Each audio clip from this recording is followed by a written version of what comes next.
তাহলে দিল্লির হিন্দুরা হোলি খেললো, তারা যেটা বলেছিল সেটা করে দেখালো। বিশ্ব ইতিহাসে এমনটা প্রথমবার, হোলি একবার নয় দুবার খেলা হলো। এই হোলিটা শুধু হিন্দুরা খেলেছে এমনটা বলা ঠিক হবে না, কারণ এমনটাও শোনা যাচ্ছে এই হোলি খেলার জন্য নাকি পাঞ্জাব থেকেও অনেক শিখ সর্দার ভাইরা এসেছিল হিন্দুদের সাথে একত্রিত হয়ে এই হোলি উদযাপন করবে। গতকাল থেকে কিছু হিন্দু ভাইরা তো দিল্লির সেই জায়গায় হনুমান চালিসাও পাঠ করা শুরু করে দিয়েছিল। শুনুন একবার।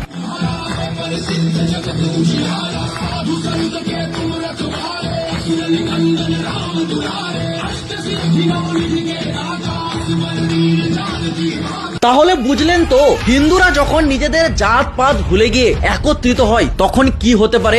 আমরা চাই না কারোর ক্ষতি হোক, যে যার ধার্মিক উৎসব ভালো করে পালন করুক, যাদের ঈদ তারা ঈদ পালন করুক। আমাদের দেওয়ালি, হোলি, রামনবমী এটা যেন আমরা ভালো করে পালন করতে পারি সেটার দিকেও খেয়াল রাখতে হবে। গত হোলির দিন দিল্লির ওই তরুণ ভাইয়ের সাথে যে ঘটনাটা ঘটেছিল, অবশ্যই সেই ঘটনাটার সঠিক বিচার হওয়া দরকার।